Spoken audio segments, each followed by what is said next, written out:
Okay, we're in Jonah chapter 2. And so last time we finished up chapter 1, except for one last verse. We left one little verse hanging.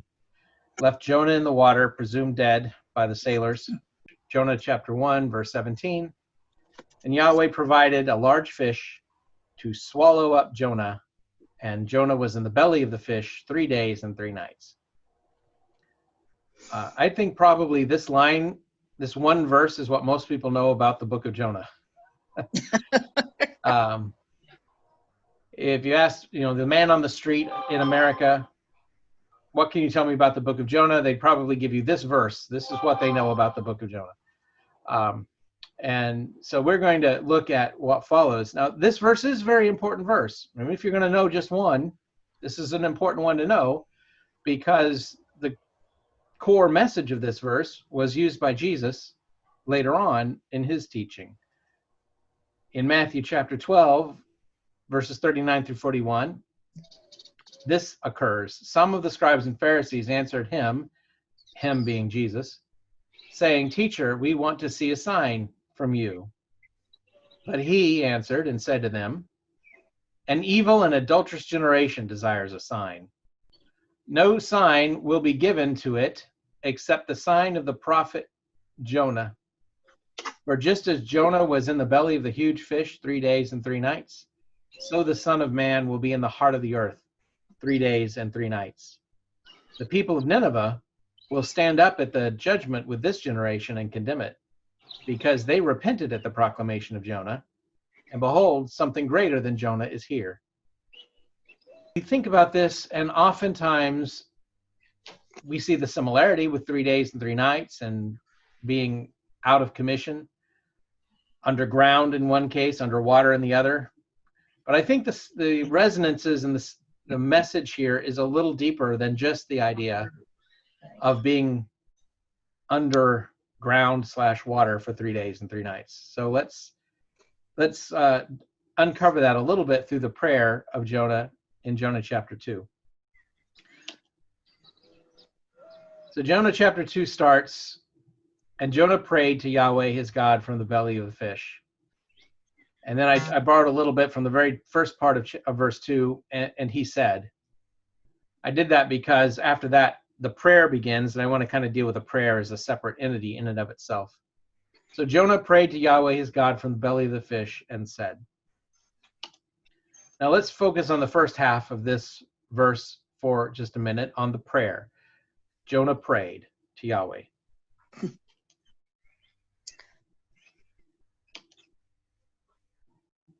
First off, Jonah is finally catching up to where the sailors have already been in chapter 1. He's finally praying to his God, like all the sailors did, all the way back in chapter 1, verse 5. They were crying out to their gods. It says each sailor cried out to his God. Jonah didn't do that. Jonah wasn't crying out to Yahweh at that time. He was going down in the hold and sleeping. So he finally catches up to the sailors with prayer and praise from the belly of the fish. Interesting thing about this prayer, at no point in this prayer does Jonah ever confess sin. He never asks for forgiveness, per se. He never confesses that he was wrong for running away from doing what God wanted him to do in the first place. It's a very odd prayer in that sense, that it's not a confessional prayer. And he doesn't really even ask for help, because if you read the prayer just on its own sake, this prayer is a thanksgiving for deliverance that has already happened. So it's all in past tense, and a thanksgiving for Jonah's deliverance, which hasn't happened yet in the course of the narrative, because he's still in the belly of the fish as the narrative unfolds. I think that maybe this prayer is the only part of the book of Jonah that was actually original with Jonah, that Jonah himself wrote.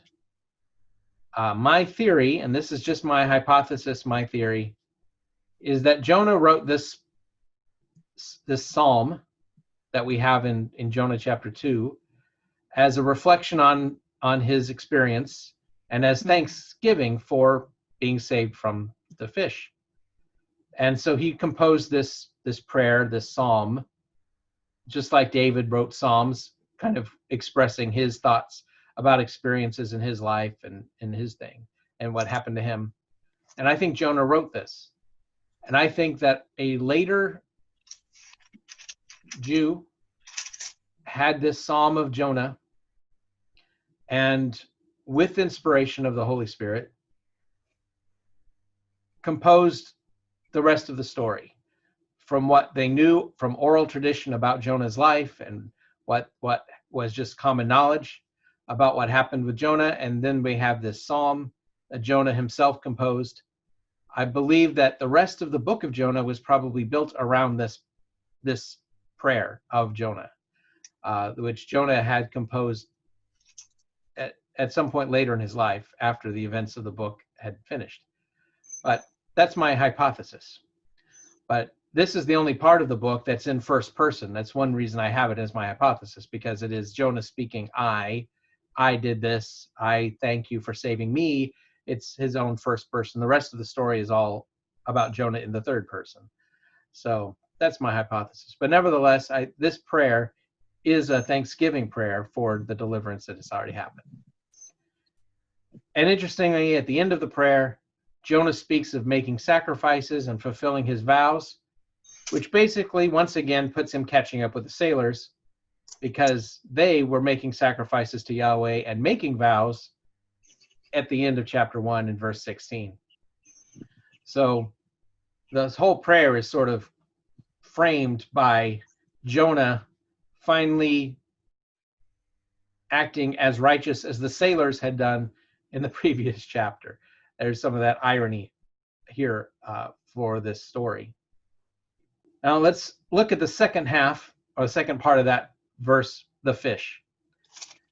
The fish shows up in the last verse of chapter 1 and the last verse of chapter 2. Otherwise, the fish is kind of in the background, but it's an important background. It's the setting of this prayer. He's praying from the fish and so on. So let's think about this fish for a minute. Here are some things about the fish, which in Hebrew is gadol. The word for fish in Hebrew is dag, and gadol means big. The fish was appointed by God. The same verb that's used for what God did with this fish is what he does later with the plant. He appoints it. This is an interesting and key word in the book of Jonah, that God is orchestrating these events, and he appointed the fish to swallow Jonah. It's called a great fish, so it's not an ordinary one. It's certainly extraordinary in its size, if nothing else. We know the fish dwells in the depths of the sea because that's where Jonah was when he gets swallowed by it. And then, of course, Yahweh speaks to the fish at the end of chapter 2, and it vomits Jonah onto dry land. Now, interestingly, when this gets ported into the Septuagint Greek, translated into Greek, they don't call it a fish. There is a normal, ordinary Greek word for fish. It is not the one used by the translators of Jonah. They use this word katai, a megalo katai. This katai word is the word they use for a sea monster. Literally a sea monster, a giant, monstrous fish. Not any ordinary fish you might catch in a fishing net, something monstrous. And it's not just a monstrous fish, it's megalo, which is where we get our word mega. It's a giant, monstrous fish. So in the Septuagint, and this is the word that Jesus used because he's speaking Greek, or at least he's recorded in Greek in the Gospel of Matthew. And so this is the phrase that Matthew has for Jesus when he talks about Jonah in the fish. It's the ketai megalo, the giant sea monster, in Jesus' wording. Now I want to go down a little bit of a rabbit trail, and some of the connections here are not like super obvious or clear. The linguistic connections are more like a theme or an idea that gets repeated rather than being exact wording. But I think that there's enough similarity in the ideas to make this track. So you can be the judge of that. When I read that this word was sea monster, I was reminded of something that we had just finished reading in Amos, back in chapter 9, in the first 3 verses. A part of this passage that I had skipped when we talked through Amos chapter 9. So I want to start from the beginning so you can get the context for where we were in Amos 9. And then at the end of this, we'll tie in the sea monster. So Amos says, I saw my Lord standing by the altar, and he said, strike the capitol so the thresholds will shake, and shatter them on the head of all of them, and I'll kill the rest of them with a sword. A fugitive belonging to them will not run away. A survivor belonging to them will not escape. If they dig into Sheol, from there my hand will take them. And even if they climb up to heaven, from there I will bring them down. And even if they hide themselves on the top of Carmel, from there I will search and take them. And even if they hide from before my eyes at the bottom of the sea, from there I will command the sea serpent, and it will bite them. So in Amos, the main theme here is, of course, there is no escape from God's judgment. Wherever you go, God's judgment will find you. And he lists all these extreme locations where people might try to hide, including, interestingly enough, Sheol, the place of the dead. Even if you try to hide there, you're not going to get out of God's wrath. But one of the last places is even if they hide at the bottom of the sea. This almost sounds like Jonah, who is hiding, in a sense, at the bottom of the sea when he asked the sailors to throw him into the water. He's continuing to try to avoid God's calling on him to go to Nineveh by just getting thrown in the sea. But even there, he commands the sea serpent, this sea monster, to bite him. Of course, it bites him whole and lets him live, but it's still kind of acting out, in a way, what Amos has talked about in his book. So this connection between sea monster and the sea serpent kind of got me tracking down this path. And there's an interesting linkage between the sea serpent and the New Testament pictures of a dragon. Let's start with the famous serpent in Scripture, the serpent from Genesis chapter 3 in the garden. The serpent was more crafty than any other wild animal. One, of course, that will tempt Eve to take the apple. In Hebrew, the word for this serpent is ha-nachash, which is the snake. The ha part of it is the, and important because it means not just snakes in general were more crafty, but the snake, this one particular snake, was more crafty than any other animal. In Greek, that's ophis. Ophis is a word for snake. So in Amos, the sea serpent that's under the water, lurking in the bottom of the sea, is ha-nachash, the snake. I think that's interesting, and I think it's not just a coincidence that the serpent from the Garden of Eden is ha-nachash, and so is this snake in the water. We don't normally think of it. When the description in Amos is of the sea serpent, it's only context that puts the translators add the word sea on there. Sea is not what the animal is called. It's not called a sea serpent. It's just called the snake, the serpent, ha-nachash. So again, it's interesting. In Greek, it's called a dragon. In the Greek Septuagint translation of Amos, it's ho-drakonti, the dragon is in the water. So what do we see in Revelation chapter 12? We see the dragon. When the dragon saw that he had been thrown down to the earth, he pursued the woman who had given birth to the male child. And then skipping to verse 15, and from his mouth the serpent spouted water like a river after the woman, in order that he could make her swept away by a river. So this serpent, while not living in the water, is certainly a serpent of water, because it spews water out of its mouth. So it's not a fire-breathing dragon, it's a water-breathing dragon, I guess. But it spews out this water. So it's associated with water too. And the Greek in the Revelation there is drakon, and where it is a serpent, it's also ophis. But there's this kind of theme here. And I would suggest it's possible that, at least metaphorically, if not literally, God is commanding his greatest adversary to save Jonah from drowning in the sea. The sea serpent, a creature of chaos, a creature of death, a creature of destruction, of evil, we would even say, if it's equated with the serpent from the Garden of Eden, is God's instrument to save Jonah. Because even the powers of evil are under God's command. There is nothing, no creature that will disobey God. So when God commands this great fish to swallow Jonah, he is commanding all of nature, even the forces that would normally be forces of destruction.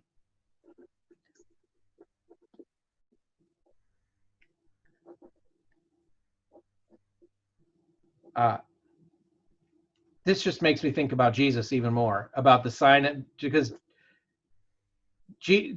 God uses death as a means of bringing life.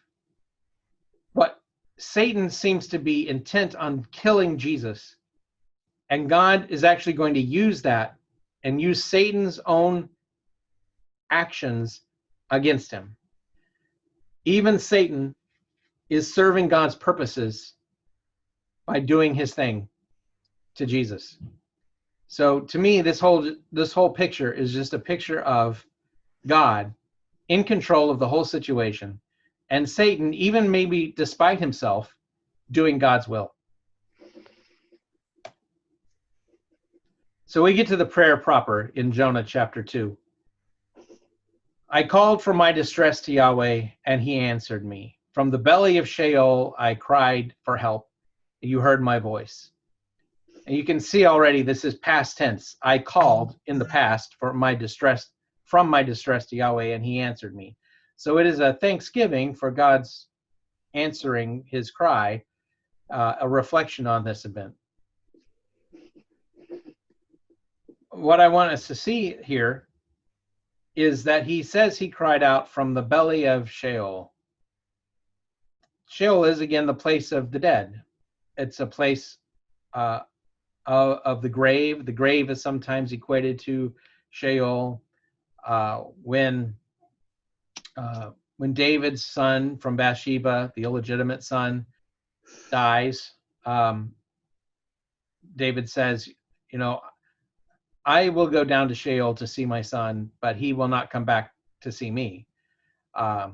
It's the idea that the Sheol is the place of the dead. And there is strong death imagery all through this prayer. So the idea of resurrection towards the end of the prayer is also strong.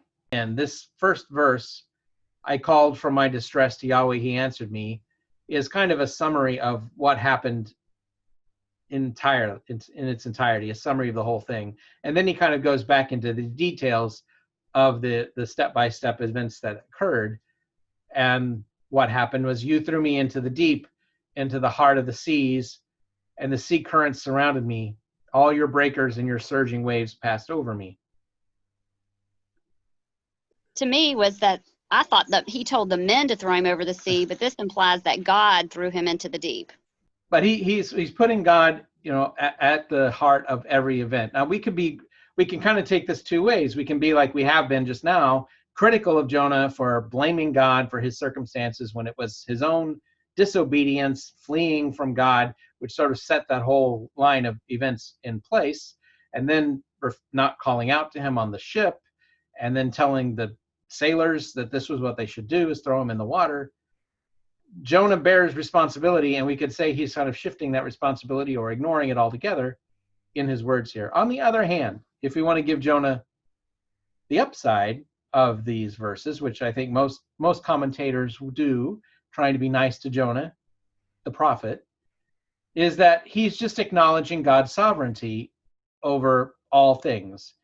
That ultimately what happens, God is in absolute control over, and no matter what. So God is always seen as a guiding hand in the circumstances, regardless of what transpires in real time. There's also always the sovereignty of God above that. So we could say that he's just acknowledging that fact, that where he is where God wanted him to be at this moment in order to achieve God's ends, which was to bring Jonah to his senses. But he's acknowledging that God is kind of in control of those circumstances. So we can go either way with this, I think. But nevertheless, he's saying that God has put him in this situation. Again, I see echoes of Jesus in this whole idea, because Jesus' suffering and Jesus' rejection by people and the whole situation of Jesus' pain was brought about by God's design. So God is responsible in part for Jesus' own suffering because it was according to his plan. So at least an echo here of saying that God is bringing the situation to its current circumstance. And I said, I am banished from your sight. How will I continue to look on your holy temple? Here again is an interesting irony for Jonah to be saying, I'm banished. Because who was it who ran away? It was Jonah who ran away. God didn't send Jonah away from his sight. Jonah ran away from it. But this is like a consequence. I ran away from you, and now you're just banishing me altogether. It's in a sense like, if this is what you want, if you really want to run away from God, he's going to banish you altogether. And that's how Jonah is feeling in the the great fish. He is he's in the place of chaos. He's in the place of destruction. Sheol, he even says, so he feels completely banished. To me, that sounds like, my God, why have you forsaken me? This idea of being forsaken, rejected, turned away from. And this is how Jonah is feeling in the belly of the fish. He says, how will I continue to look on your holy temple? So Jonah continues, the waters encompassed me up to my neck. The deep surrounded me. Seaweed was wrapped around my head. This is the one verse that just seems like it's crystal clear what someone would experience drowning under the water. Not really metaphorical in most sense. It's just a literal description of what Jonah would have experienced under the water. I went down, in verse 6, he says, I went down to the foundations of the mountains, the underworld. Its bars were around me forever. So Jonah is once again equating his descent into the ocean, the sea, and into the fish as a descent into death. The bars are a common picture of going into death. It's like jail, but this is jail that never ends. The bars are forever. Once you're dead, you're dead forever. Jonah is a tale of going down. So he went down to the depths, down to the foundation of the mountains. Well, Jonah has been on a downward slide since the beginning of the book. And this is an interesting sort of side note here, is that some of the Psalms are in a collection called the Song of Ascents, going up, ascending. And all of these Psalms have the theme of going up to God's house, going up to the temple and going up. But there's this idea of ascending to God's presence through these Psalms. Well, Jonah is the opposite of a song of ascents. It's a tale of descents. He starts in chapter 1, verse 3, going down to Joppa. That's logical because he's from the north and Joppa is south of his starting point. So we think of south as downward on the map. And so it's just going down to Joppa. But then he goes down to the boat. In the same verse, he goes down again. And it's the same verb in Hebrew, but translated differently in English. It's when it says he found a merchant ship going to Tarshish, he paid her fare and went on board her. The literal Hebrew there is he went down to her. In other words, getting on the boat was another going down. And then he went towards Tarshish from the presence of Yahweh. So he went down to Joppa, and then he went down to the boat. Then he's on the boat, and the mariners, in verse 5, the mariners are afraid, and each cried out to his God, and they threw the contents that were in the merchant ship into the sea to lighten it. Meanwhile, Jonah went down into the hold of the vessel and lay down and fell asleep. So here's another downward descent. He went down from where he was to Joppa. He went down from Joppa to the boat. Now he's gone down from the boat into her hold. And then where we just read in chapter 2, verse 6, I went down to the foundations of the mountains, to the underworld. The bars were around me forever. So he keeps going down. Step by step, he gets to a lower place in this travel until he gets to the lowest place here in the first half of verse 6. And then he has his reversal. Then things turn around. In the second half of verse 6, but you brought up my life from the pit, Yahweh, my God. So here is the life renewed. Brought my life, my nephesh, up from the pit, Yahweh, my God. So this is, I think, at least metaphorical resurrection.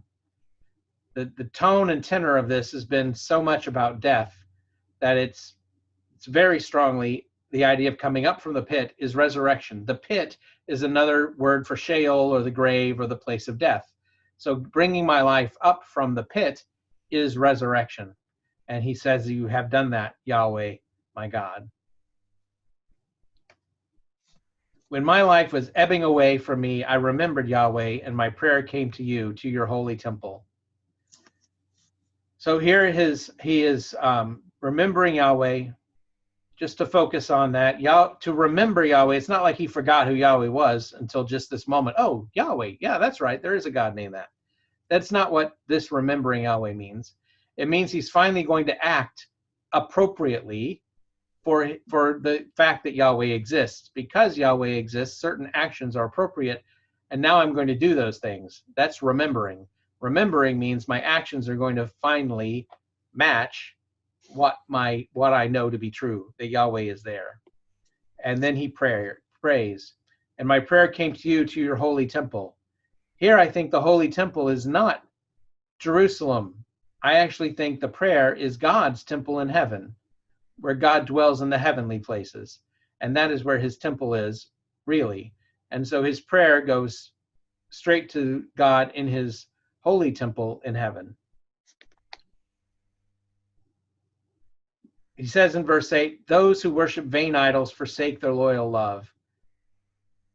Here I think the emphasis is that if the idols are vain, empty things, then the people who worship them are worshiping vanity, vainly, and they will not find any ability to be loyal at all. There is no strength or power in the things they worship. So there's no strength or power to be enduring in their love. They'll be fickle because the things they worship are fickle, because they're not God. And so there is no strength in their faith. So there is no loyalty in their love. And he contrasts that with himself. He says, but I, with a voice of thanksgiving, will sacrifice to you. I will fulfill what I have vowed. Deliverance belongs to Yahweh. I'm still feeling a bit of irony in this assertion. Unlike those fickle idolaters, I will be faithful because of my faith in Yahweh. Says the guy in a fish because he ran away from Yahweh. So there's this, okay, maybe Jonah himself has been guilty of worshiping a vain idol because he wasn't acknowledging truly who Yahweh really was. His own faith needed to be shaken up a bit so he could truly appreciate Yahweh for his true self. And now he says, I will fulfill what he has vowed. And he praises Yahweh once again. And then we know what happens. But then Yahweh spoke to the fish and it vomited Jonah out on the dry land. The last verse in chapter 2. So he gets back out there, and the speaking to the fish is kind of like making that resurrection the reality. What Jonah has been thanking God for bringing him back to life after his time in Sheol becomes the reality here at the end of chapter 2. Yahweh speaks to the fish, and it vomits Jonah out onto the dry land, and then he is alive again. He is back on dry land and ready to do what he needs done to do. That Yahweh spoke to the fish, I think that's very interesting because it is by speaking that God will bring resurrection as well. In John chapter 5, the Gospel of John, in verse 25, and then later it says, truly, truly, I say to you that an hour is coming, and now is here, when the dead will hear the voice of the Son of God, and the ones who hear will live. Do not be astonished at this, because an hour is coming at which all those in the tombs will hear his voice, and they will come out. Those who have done good things to a resurrection of life, those who have practiced evil things to a resurrection of judgment.